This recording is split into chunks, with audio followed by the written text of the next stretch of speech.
Putin की body triple theory में कितनी सच्चाई है? चीन जैसे मित्र देश के राष्ट्राध्यक्ष से मिलने के लिए पुतिन भला अपने हमशक्ल का इस्तेमाल क्यों करेंगे? और सबसे बड़ा सवाल तो यह है कि क्या पुतिन कोई तानाशाह है जो अपनी गद्दी बचाने के लिए अपने हमशक्ल का इस्तेमाल कर रहे हैं? पुतिन चुनी हुई प्रक्रिया के तहत रूस के राष्ट्रपति बने हैं और अगली बार वो चुनाव में जीतेंगे तभी राष्ट्रपति बनेंगे। ऐसे में बॉडी ट्रिपल की थ्योरी हकीकत के कितने करीब है, इस रिपोर्ट में देखिए। विल एक अंतर्राष्ट्रीय सुरक्षा विशेषज्ञ हैं जो पिछले 30 वर्षों में कई हस्तियों की सुरक्षा की जिम्मेदारी संभाल चुके हैं।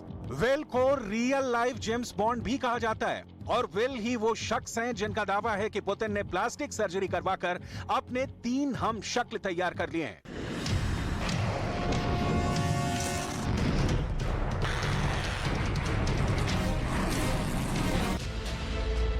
जब यूक्रेन में लगातार बमबारी हो रही है, पुतिन का युद्ध बहुत तेज हो चुका है और बखमूत के साथ पुतिन यूक्रेन की बची खुची कमर तोड़ने के लिए और तेजी से हमला कर रहे हैं, तब उन्हें लेकर बॉडी ट्रिपल का दावा हैरान करने वाला है। पुतिन की सेहत को लेकर पहले कई बार अलग अलग रिपोर्ट आई जिसमें उनकी तबीयत नासाज बताई गई। दावा किया गया कि पुतिन को कोई बीमारी है जो रूस पूरी दुनिया से छुपा रहा है। विल का कहना है कि तस्वीरों को देखकर लगता है कि पुतिन बॉडी ट्रिपल इस्तेमाल कर रहे हैं, यानी उनके चेहरे जैसे 3 लोग हैं और यूक्रेन की खुफिया एजेंसी भी यही दावा कर रही है। ऐसा हो सकता है कि पुतिन का स्वास्थ्य ठीक ना हो और इसीलिए वो बॉडी ट्रिपल का इस्तेमाल कर रहे हैं।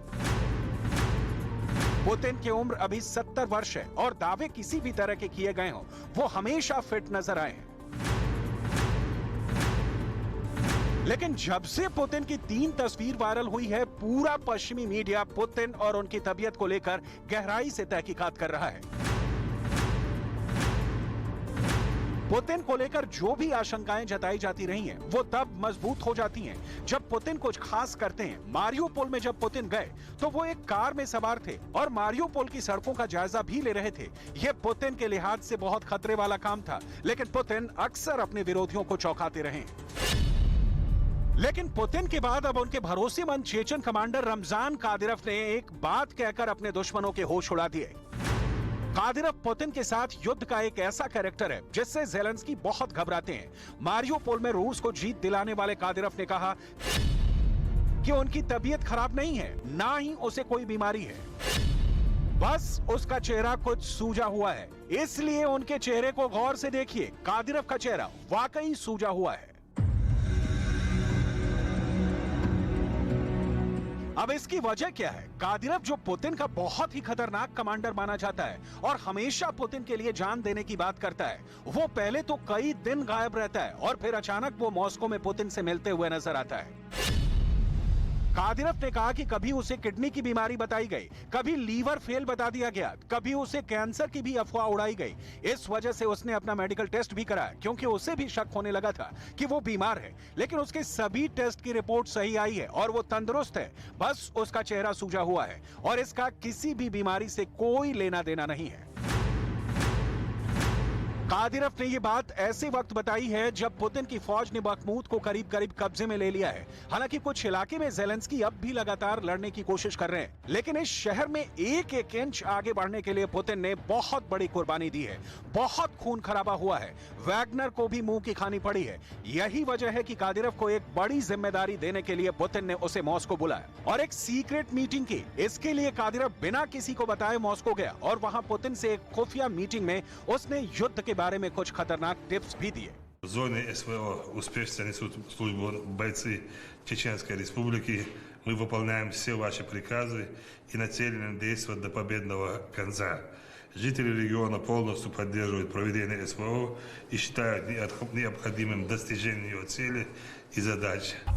इस दौरान कादिरोव के चेहरे पर पुतिन की भी नजर थी क्योंकि उसका चेहरा कुछ अलग नजर आ रहा था। कादिरोव का चेहरा सूजा हुआ था, लेकिन इसके बारे में कादिरोव ने पुतिन को कुछ नहीं बताया। Как ваши парни воюют в зоне СВО, и передайте им самые наилучшие слова. Спасибо им большое. ये सब ऐसे वक्त हो रहा है जब पुतिन के बॉडी ट्रिपल की चर्चा जोरों पर है और शी जिनपिंग से मुलाकात के वक्त उन्होंने नाटो को भी धमकाया है। वहीं बखमूत और ज़पोरिज़िया के मोर्चे पर युद्ध बहुत खतरनाक लेवल पर पहुंच गया है। उसकी बहुत ही खतरनाक तस्वीरें देखिए, क्योंकि यहाँ लड़ाई आमने सामने की है। गोलियां दोनों तरफ से बरसाई जा रही हैं। एक सैनिक के बॉडी कैम यानी उसके जिस्म पर लगे कैमरे ने ये सब कुछ रिकॉर्ड किया है। युद्ध से ऐसी तस्वीरें कम आती हैं, क्योंकि यहाँ पर एक एक वीडियो के पीछे जान की बाजी लगाई जाती है। यहाँ पुतिन का टैंक भी है। T-90 से यूक्रेन की पोजीशन पर हमला किया जा रहा है। यहाँ पर रूस की फौज एंटी टैंक मिसाइल से भी हमला कर रही है। हमले दोनों तरफ से हो रहे हैं और यहाँ एक गोली को धोखा देने का मतलब ये नहीं कि जान बच गई, क्योंकि तभी दूसरी गोली करीब से गुजरती है। बखमूत में युद्ध के ऐसे वीडियो को देखकर समझा जा सकता है कि यूक्रेन में लड़ रहे सैनिक कैसे हर पल जान को हथेली में लेकर लड़ रहे हैं। पुतिन इस वक्त बहुत ज्यादा प्रेशर में है और वो जल्द इस इलाके की जिम्मेदारी कादिरोव को भी सौंप सकते हैं, क्योंकि रूस ने बखमूत जीतने के लिए जो कुर्बानी दी है, उसके बाद पुतिन के पास कीव की तरफ आगे बढ़ने के लिए कोई और रास्ता नहीं बचा है।